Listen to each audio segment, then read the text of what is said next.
and welcome back to So God Told You to Write a Book, Now What? I'm your host, Wendy Jo Cerna, and we are jumping into the new year with the second half of Season 2. I hope you've enjoyed the interviews with the authors in the first 9 episodes in this season. Wow, what a treasure trove of wisdom, experience, and practical tips. But don't turn off those listening ears just yet. There's more to come in the months ahead. So hop on board for the second half of Season 2 of So God Told You to Write a Book, Now What? I'm convinced you're going to find exactly what you need to help you obey the call of God on your life to create the book He has given you to create. Hey, if the author and finisher of all things told you to write a book, He believes that you can. And so do I. So come on. Let's write.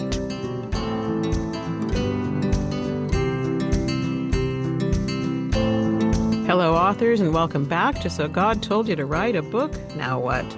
Today, we are on episode 15 of Season 2, and we have the distinct privilege of having with us an author who has just published her debut novel. Mary Sheldahl, welcome to the program. Thank you for having me. I'm so pleased to be here. Yeah, this is an exciting time to have your first book up and out. I just finished reading it a couple nights ago.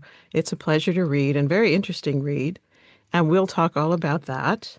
Okay. But I want to go back a ways. Let's go back. So Mary and I don't know each other too well. We know each other a little bit through Northwest Christian Writers, but a couple months ago or a month or so ago, we discovered that Mary graduated from college from the same little Lutheran college in Minnesota that my mom and dad graduated from, and my brothers and my cousins and my nephews, and I didn't go to, but a lot of my family did. Concordia College in Moorhead. Yes, Moorhead, Minnesota. Yes. You're a cobber. I am a cobber. What did you get your degree in? Elementary education. Okay. Yes. And did you have a career in teaching? I did. I taught for 10 years in a small community, Perham, Minnesota. Oh, yeah, I know exactly where Perham is. Yeah, big lake place, Yep. Lots of fishing. Mm-hmm. For little resorts, and Tuffy's Dog Food was the that's big, right. Yeah. Yep. Yeah, the big employer in town. Yeah. Yes. And then they had a little rural school in Dent, Minnesota. Oh, about gosh. 10 miles out of town. Yeah. And I had the privilege of teaching there too. Wow. And we did a new program called Individually Guided Education. We were one of the first schools to implement that. Really? And so I was part of that program back in the 70s, the early 70s. Yeah.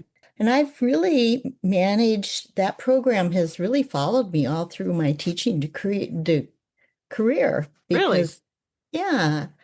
Because it taught me that not every kid is on the same page. And so to help each kid find where they are, kind of do a pre and a post test, see where they are, and work with them more where they're at.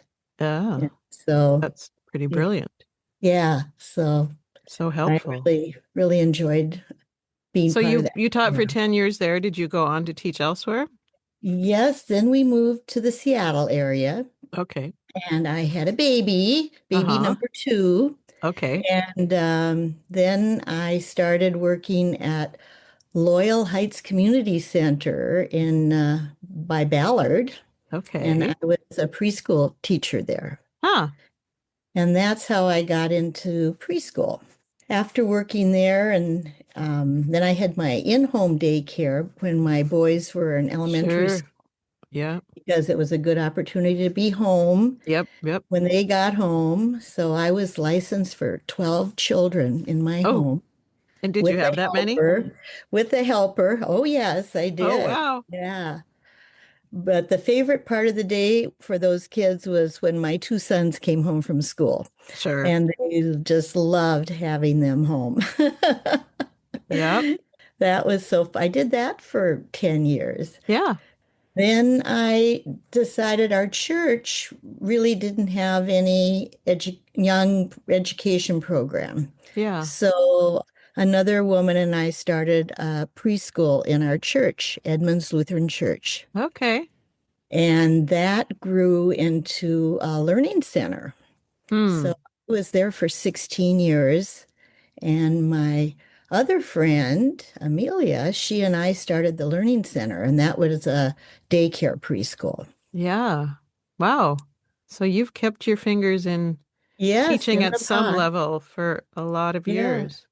And then I retired for 2 years, and I just didn't really f feel like I was ready to retire. Yeah. So I got two knee surgeries and I came back strong. Wow. Good for And so you. then I was a substitute teacher, assistant teacher Yeah. for the Edmond School District. Okay. And Wow. that's what I'm doing now. I'm not a substitute anymore. I'm in a I have a permanent position. Okay. And I'm an assistant teacher in life skills class at the high school. Okay. So you've got older kids now, Now I teenagers. have older kids, but they're life skill kids. So it's a Okay. lot like my background, but just bigger bodies. Yes. Bigger bodies. Yes, for sure. And a lot of hormones. But A other than lot that, of hormones and just being really patient with those kids. A lot sure. of special needs and Yeah. Down syndrome and I'll bet you you're know great with that. behavior issues and yeah, Yeah. so I'm still doing that. Oh, that's wonderful, Mary. I love to Yeah, hear all that. Did you always want to write? Did you write I all along the way?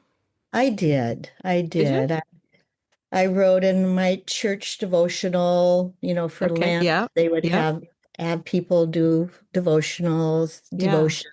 So I would submit things to that. And I never published anything, but for when we did the Learning Center, we had to have a booklet for the parents, about Yep. what we Yep. offered and everything.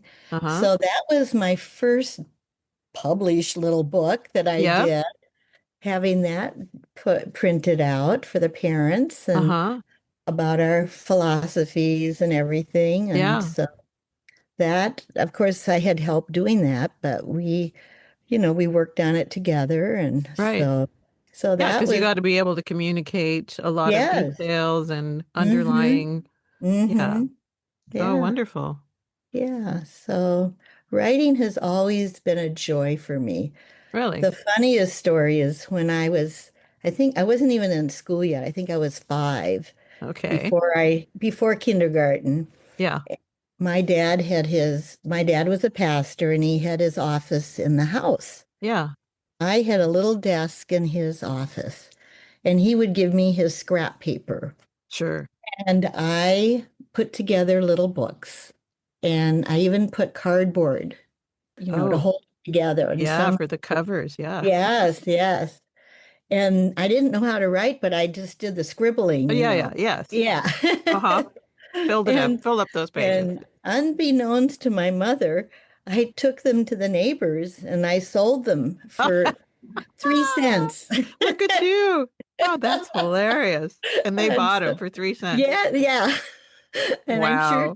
the phone was ringing off the hook, Thelma, your little girl is here selling us books. Did you know that? Books with illegible content, by the way. Right. Yeah. That's hilarious. Yeah. Yeah. Were you always a big reader too? Oh, yes. Always a Yeah. big reader. Yeah. Did you have favorites growing up? Favorite Oh, authors or kinds of yes. books? The Trixie Belden Oh, yeah. series. Yeah. And then, of course, the mystery book. What was her, Nancy Drew, those yeah, guys. Nancy Yeah. Drew. I read all of those. The And Hardy Boys and yes, all of those. yeah. Yes. Yeah, I was always reading. Yeah. Yeah. I know it was just a form of entertainment in our Mm-hmm. household too. It was just Mm-hmm. my mother was a voracious reader and we just always had books laying Yeah. around. Went to the Yeah. library. checked out a whole Yes. stack and Yes. plowed through them. And Yeah, the summer reading program at the library, more yep. I could walk to the library when we lived in Moorhead. Okay. And so we lived in Moorhead before I went to college Oh, there. okay. We lived there till I was in eighth grade, and then Yeah. we moved. But during that time, I would walk to the library and I was in that summer reading program. And I don't Yeah. know what we got, but Yeah. there was an Oh, yeah. incentive Right. to Some read so many books that rewards. summer. Yes, Yes. yeah, I know. Oh, that's why I'm still a big fan of libraries because me we used too. them so much Yes. as kids. It's kind of shocking. I went to tour my old high school in Minnesota when I was there for some class reunion or something, and there's like no library anymore. The Oh my books are all God. gone. There's Oh just my. like computer stations. Oh my. It Oh was dear. kind of sad.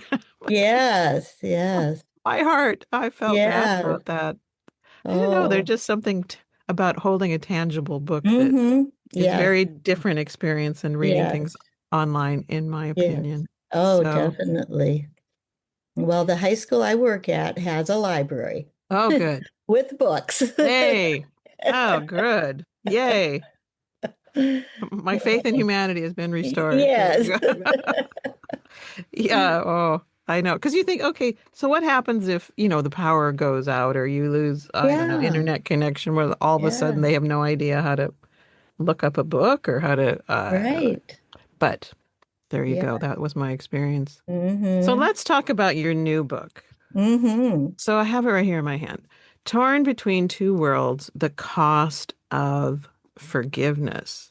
Yes. Now, the book is set during the Vietnam War era Mm-hmm. period, Mm-hmm. and it is set in the Philippine Islands. Yes. Now, you say this book is based on a true story. Yes, it is. So why did you decide to go fiction and not like a memoir? Because it was more exciting. Okay, got it. I could add a little more excitement to this. Yeah, And it was, I had to embellish some things, of course. to make Yes, things happen because right. it was based on things that really did happen over there during that time. Because you lived there for a time. 2.5 years, yes. Okay. And how old were you then? Were you at high school age? I moved there when I was 15 and I graduated from high school. So I was 17 when we left. Yeah. Wow. Yeah. So this is based around that time in your life. Yes. A Mm-hmm. girl plucked out of the Midwest and What? It was plopped down really, in the Philippines. yes, very, very out of my knowledge of anything. Right. I And mean, was your dad like stationed there as a chaplain, or how did you get there? we were sent over there by the Lutheran Church. Okay. The Lutheran Church would run servicemen centers around the world. And for the servicemen, and they would always be next to a base. Okay. And so Subic Bay Navy Base was the big base that we lived next to. Yeah. But we lived in the town, so where the servicemen would come off duty Sure. and have their free time. Yeah. Yeah. Wow. So this book is all pulled out of those memories from those Mm-hmm. years. Mm-hmm. Yes, you can tell that you are familiar with the area and with the customs and with the food and with the town. So when did you start thinking about writing this as a novel?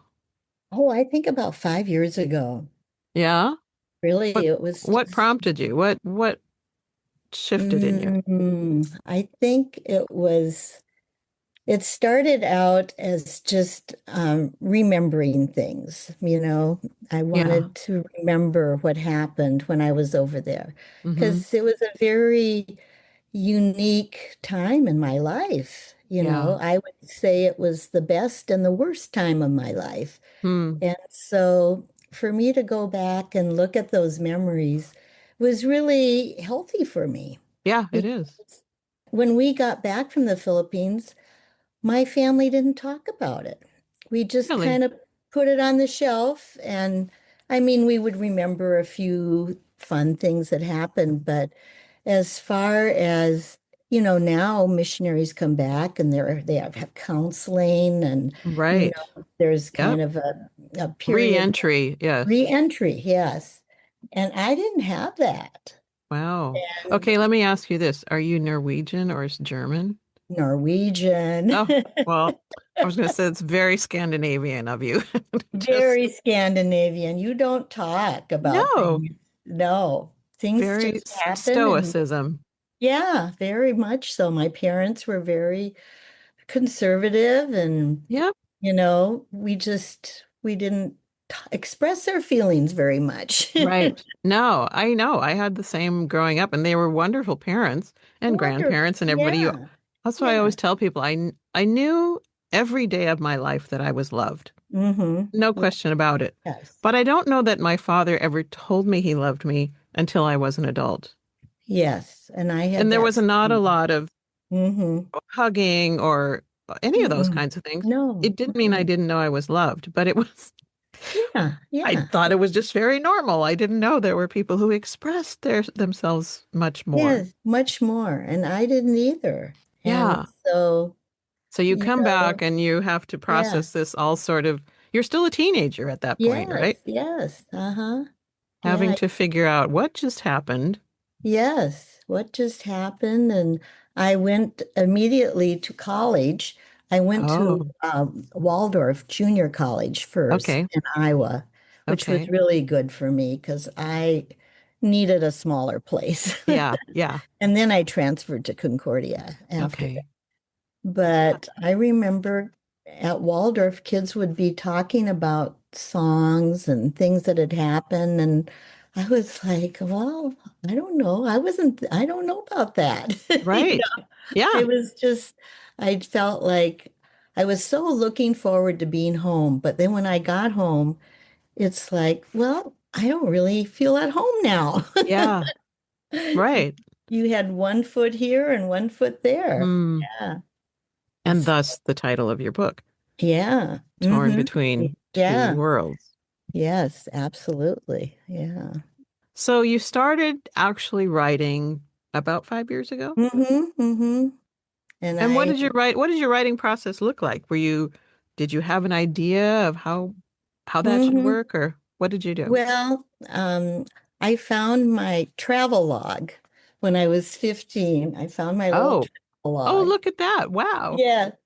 And it has what ha on the plane we went on, and where we stopped, what we ate on the plane, and just little things like Yeah. I landed in the Philippines and my impression of things. And so I found that and I started remembering things Yeah. and thinking this might be interesting to make into a story. Yeah. And and also I think it was very healthy for me to do it too, because Right. I could kind of go back and think about how things my perception was as a teenager, and now I could Right. look at it as an adult. Yeah. And Yes. so I could see things a little clearer, I think. Yeah. Bring a different Hmm. perspective to things. Hmm. Yeah, that's very healthy. I know quite a number of people I've talked to who've written memoirs said it was hard to write about a lot of this stuff, but there was Hmm. also a lot of healing Yes. Yeah. in the writing Hmm. because you're actually processing things Yes. with Yeah. words, With pulling it out of words. your heart and Uh-huh. making it into something, yeah, beautiful. So you had your travel log from Hmm.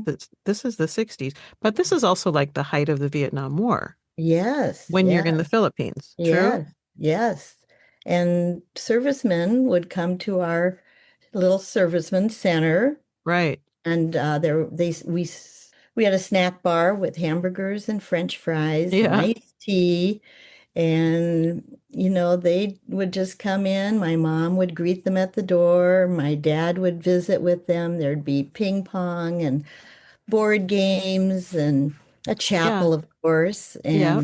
My dad had services every Sunday, which were open to the local people too. Okay. Yeah. It was never very crowded or anything, but it was a a good Lutheran service. Yeah. Yeah, but those young men were looking for a slice of home Yeah, they were. in very scary times in their lives.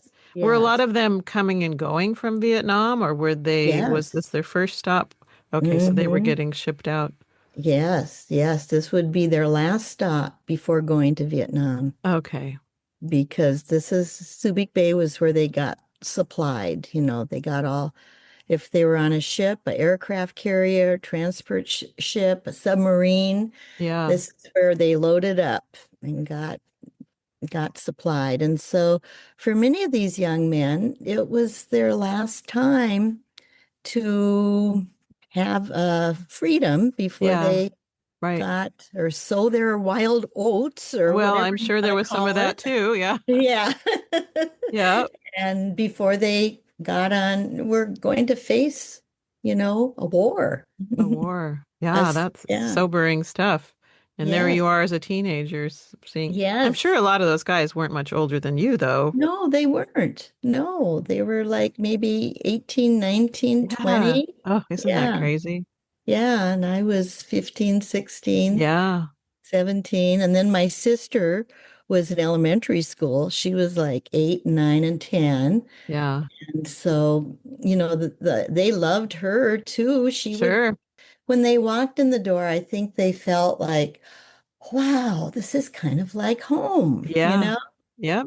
And to see us girls Yep. walking around playing games, and I don't think we realized at the time Sure. Right. probably how important that was for Yeah. the young men, to Absolutely. see two very naive girls just Yeah. doing what they do. Yeah. Yep. Just being kids, being a Just being family. kids. Yeah, Yeah. family. Yeah. That's wonderful. So, I was very young when Vietnam was happening. I didn't understand it at all. I mean, it was on the news mhm. every night, but I I didn't know. know. And I wasn't up for the news anyway. I was long in Yeah. bed. But it wasn't until I watched Ken Burns' The Vietnam War, his documentary that's like, Hmm. 4 or 5 part series. And Yes. honestly, I could only watch one at a time because it was so sobering. Yes. I The watched that information. too. Yeah, and Yes. I knew a lot of the terminology and a lot of the Hmm. names of places and stuff, but I Hmm. didn't have it put into any kind of context. I had no grid to Yeah. hang that all on. And so it wasn't until a few years Mhm. ago that I even understood what the heck happened Yeah, I know. with I that know. war.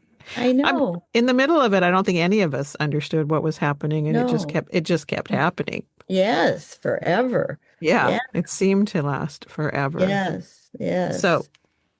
but in your book, you have the Lutheran Serviceman Center, just like you Mm-hmm. had. You have your mom and dad. You have Mm-hmm. a 16-year-old sister and a younger sister.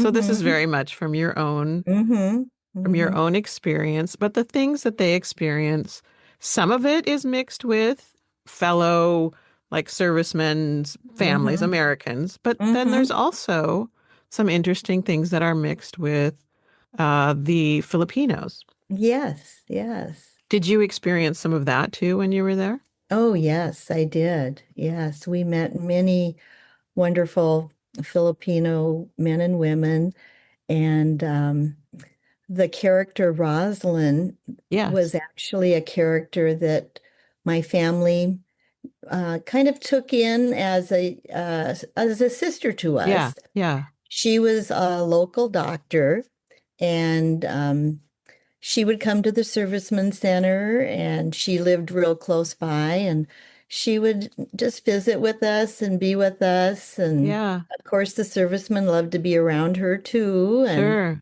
And she was kind of like our big sister. Hmm.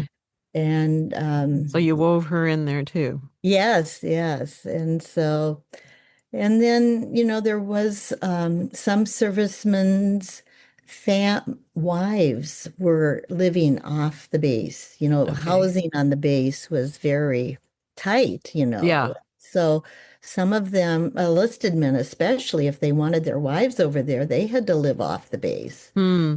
So I met some of those women Yeah. and how they were struggling to understand what was going on and Where do yeah, they fit in? And and where they fit in. Yes. right. My high school friend Lucy, she was a real character. She lived with us for a while. Okay. And, she was the one that really helped me be more aware of how to act around servicemen. Okay. Got it. Yes. And because I was so naive, Yeah.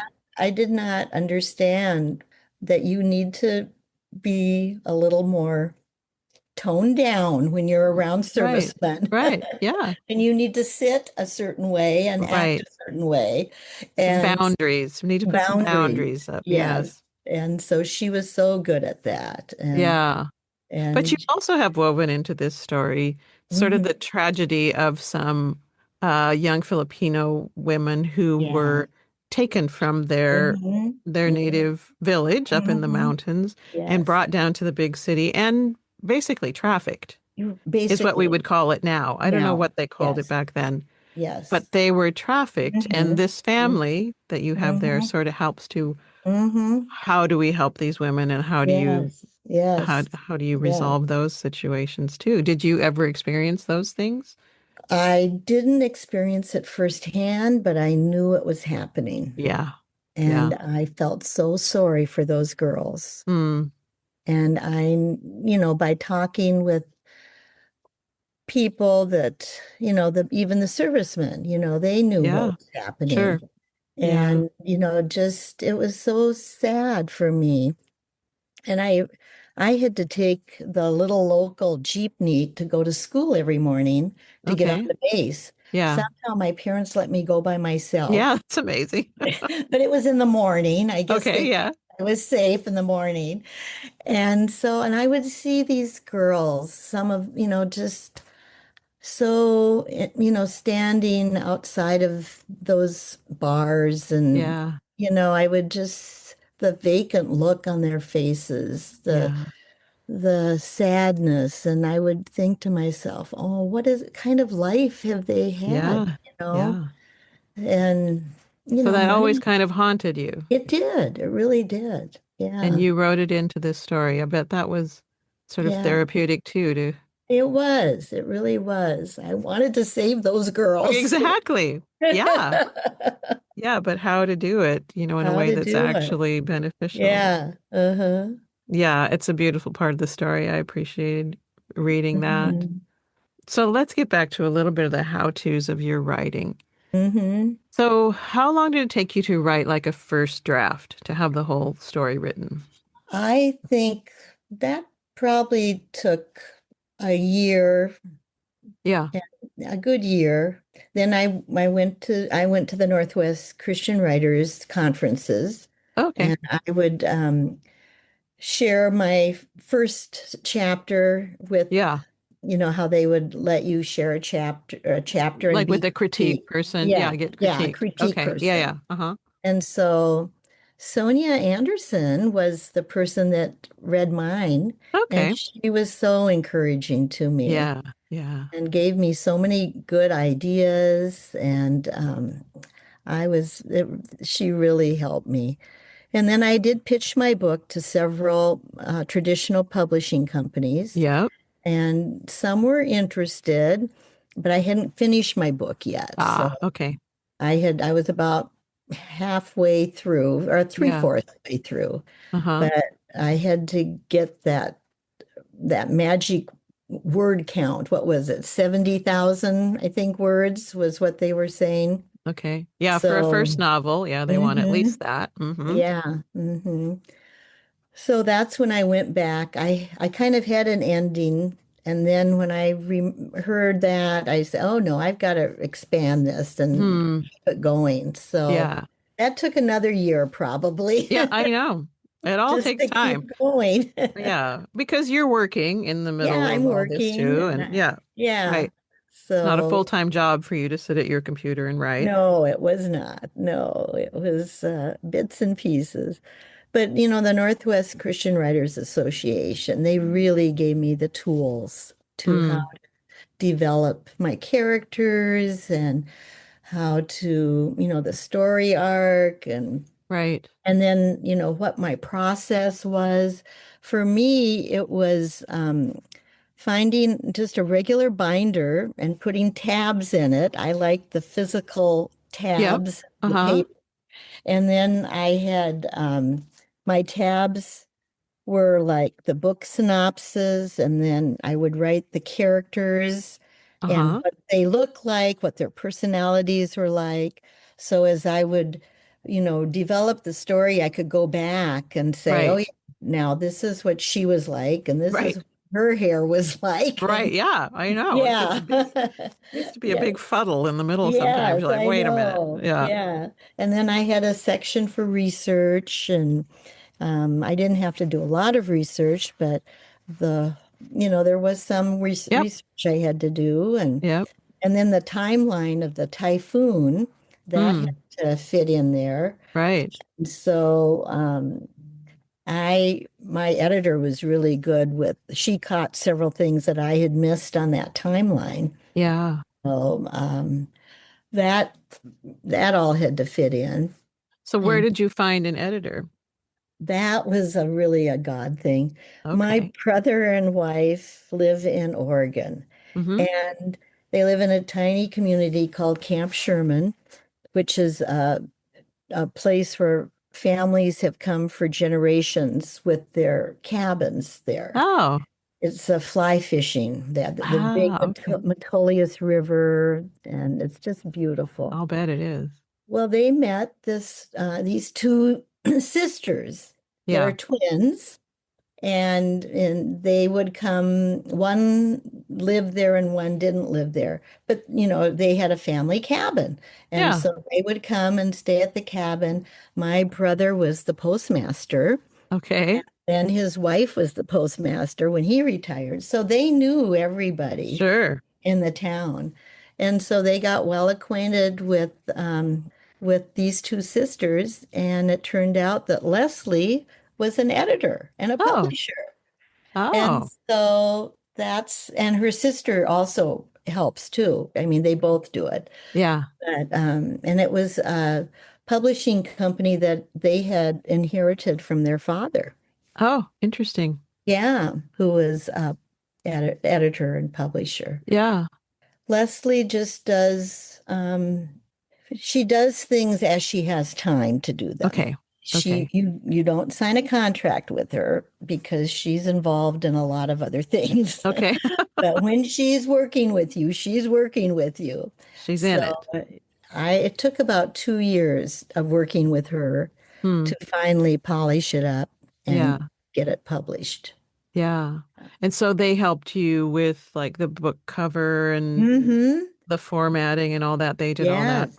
for Yeah, you. finding all those pictures. Right. Those are actual photographs of that Right. time. Yeah. At high school, that was my real high Huh. school. Yeah. Okay. But you Yeah. also have some illustrations in here that are pretty Yes. special too. Yes. Who Oh, did those illustrations for you?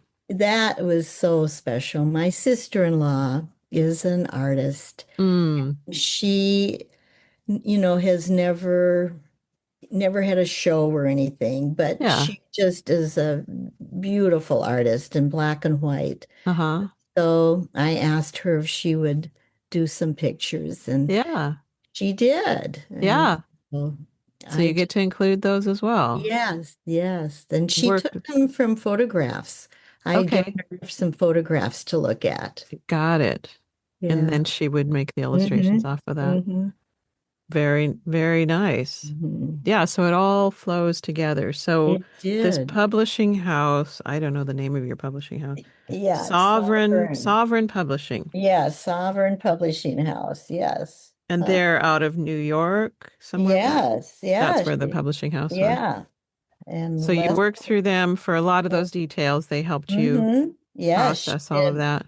Yeah, the ISBN number, the Yeah, copyright, she did all of that. Yeah. yeah.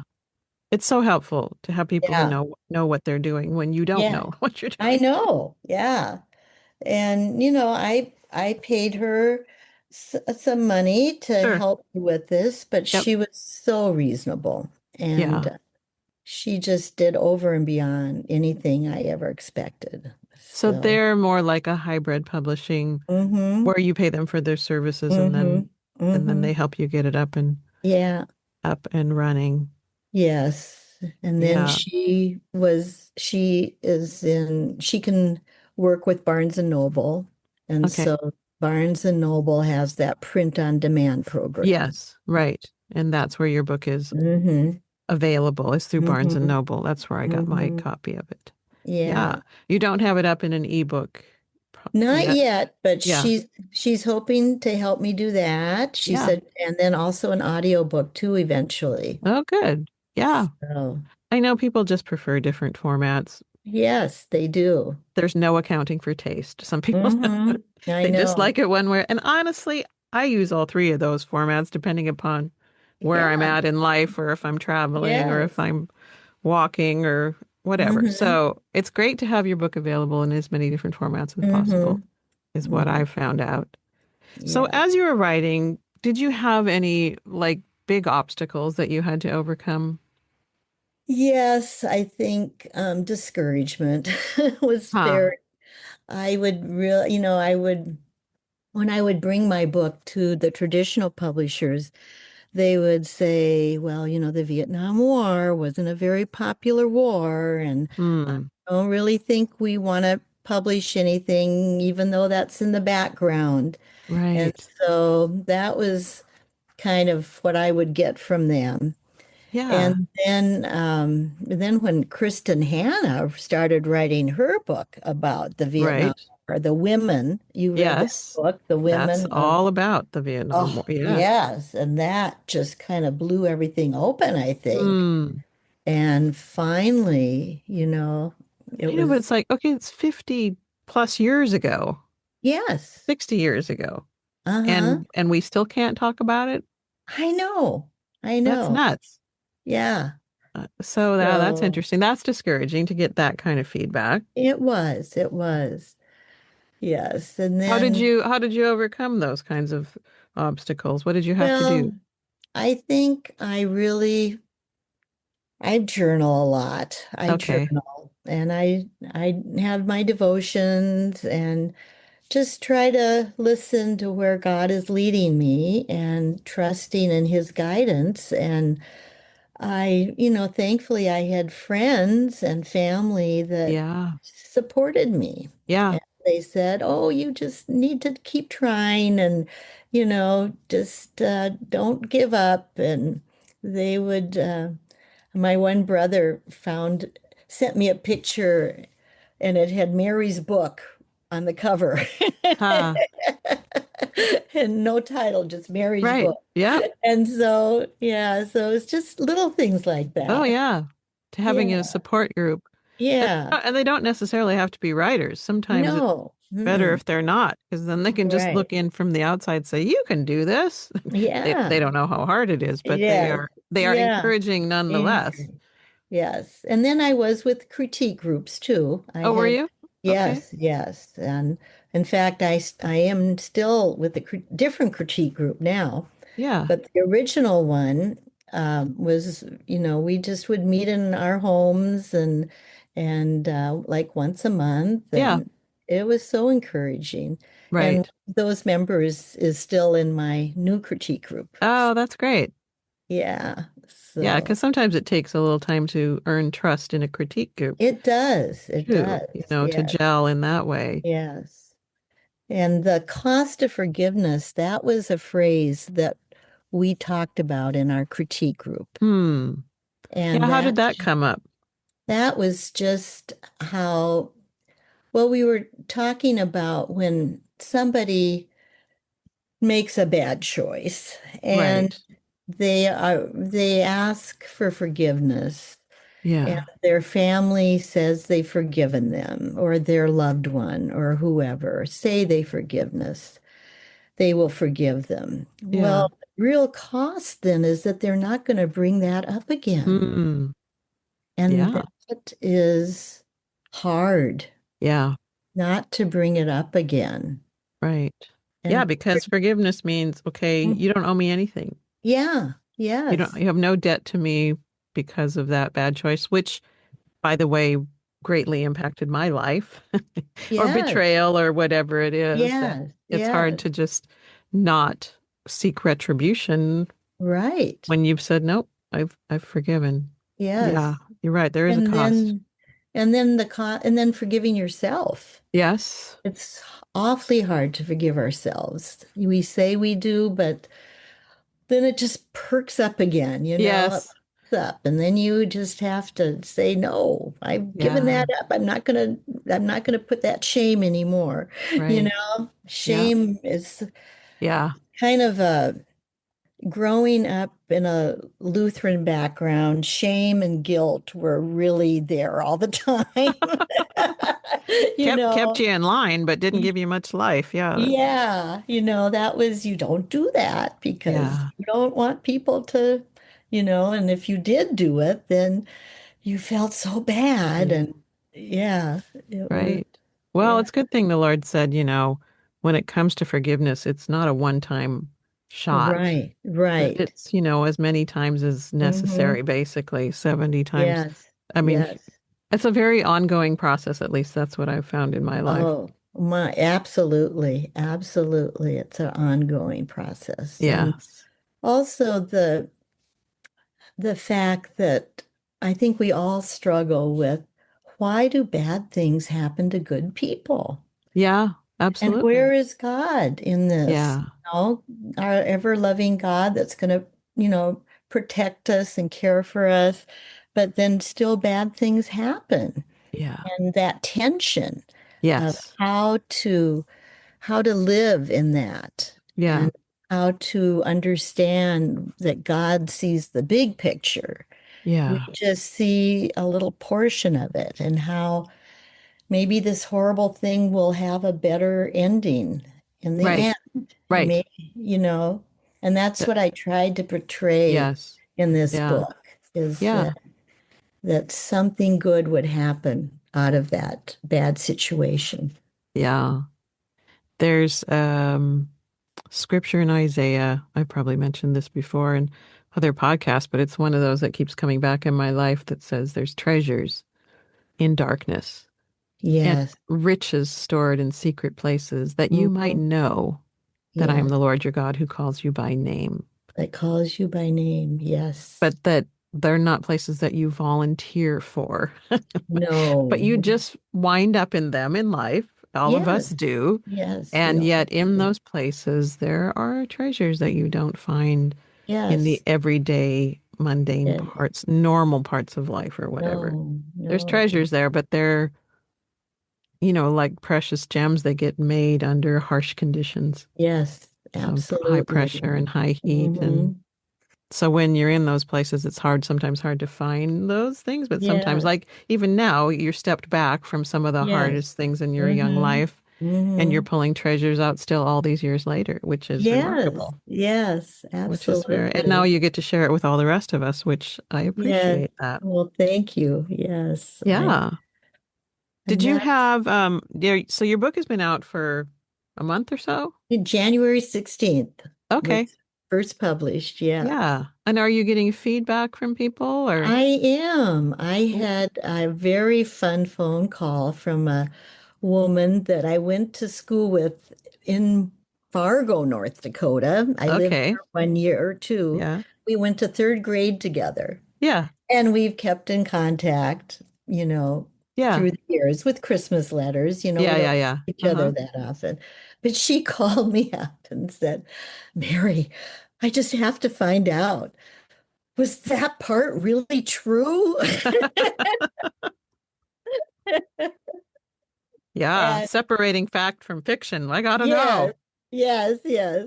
So, so she, and so it was so fun to visit with her after she read the book, Yeah. and she just, she says, "Well, I'm going to give this book to a friend of mine now," and so Yeah.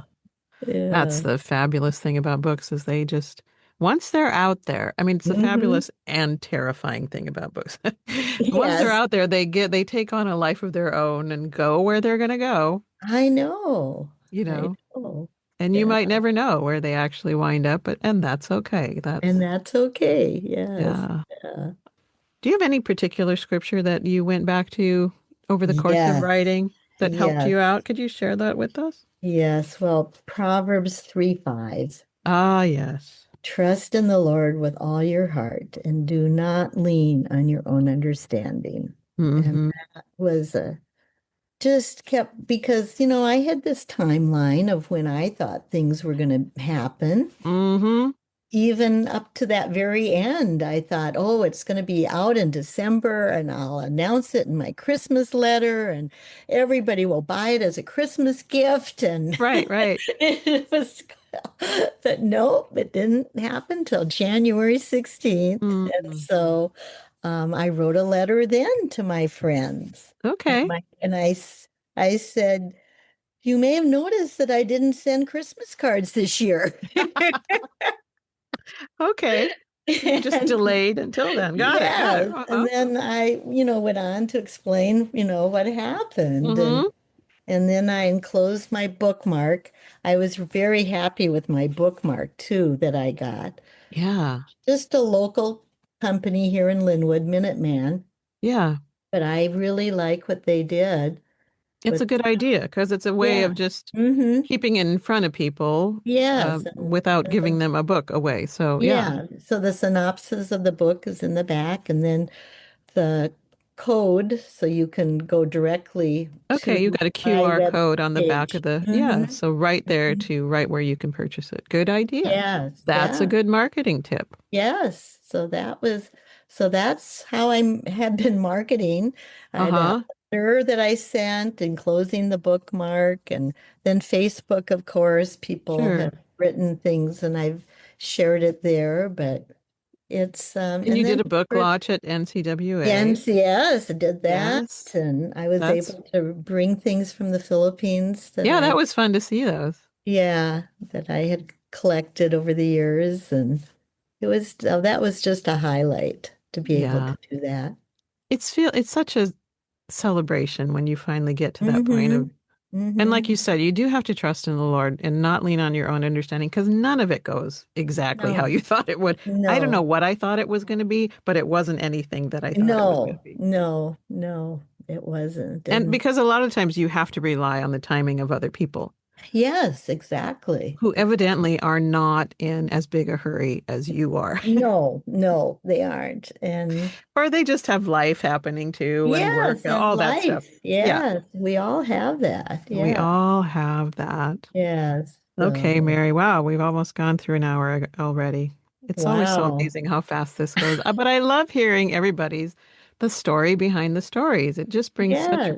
richness. Uh, Then when you finally read the book, it's like, oh, yes, yes, that's what she was talking about. I love that. Uh-huh. So if Uh-huh. you were talking to someone who was in your position about 5 years ago, contemplating writing their first novel, Uh-huh. what would be your best advice to give them? I would say join the Northwest Christian Writers Association and join a group of like-minded writers Okay.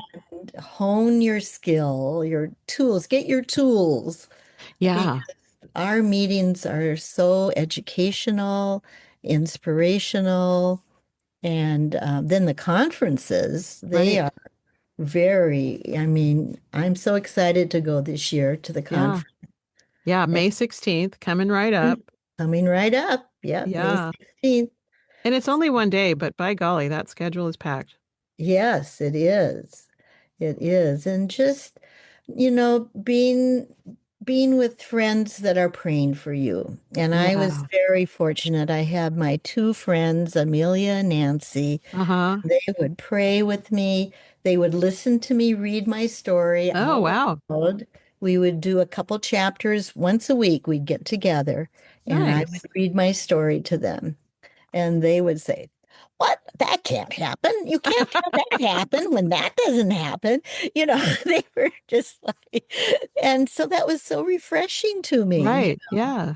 like, well, that's right. How could I have them do that? And Well, and sometimes you just get so close to the forest that yeah, you cannot see the trees, right? I know. And That's a then great thing to do. That's helpful. it was so helpful. And I would just read it out loud, which was also helpful to me, Yes.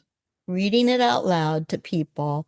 Yeah. And then they would just give me feedback and that was so precious. It really was. Yeah. Yeah.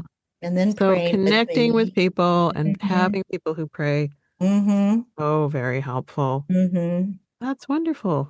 Yeah. Wonderful advice, Mary. So the book again, let me just remind our listeners, Torn Between Two Worlds, Yes. The Cost of Forgiveness. It's by Mary Sheldahl. You can find it on Barnes and Noble. Hmm. So, Mary, I thank you for being on today. It sure was fun to just be able to Oh, chat a little more without getting interrupted by all of the meeting. yes. We got 15 minutes to talk. Ready, go. Yes. Yes. Well, But I love connecting with a fellow Norwegian, yes. Minnesotan slash North Dakotan. Odin. Yes. We have that in common. I was born into the Lutheran Church, raised there for, all my formative years as well. Yeah. So Yes. I understand that world as too. I Yes. have a lot to be thankful for. Oh, I do too. A I lot to have be that thankful firm for. foundation. Yeah. Yes. Mm-hmm. That's right. I appreciate that Mm-hmm. greatly. All Yes. right, Mary. It was sure great chatting with you, and Oh, we will see you soon. We have another NCWA meeting the first Monday of every month. So if you've every never month. been, come. It's up in Bothell, Washington. Come and join us. It really is a great group of folks, and like you say, it's educational, it's inspirational, and you make Mm-hmm. some really great connections. Yes, absolutely. And thank you, Wendy, for just being with me today and letting me share my story. I appreciate it so much. Oh, it's been great fun. I've had a Yeah, great time. All yeah. right, listeners. As always, I sure love and appreciate you as well. I hope you found something in today's episode that keeps you moving in the direction of getting your book up and out and into the world. Blessings and peace to you all. Shalom, shalom. Shalom, shalom.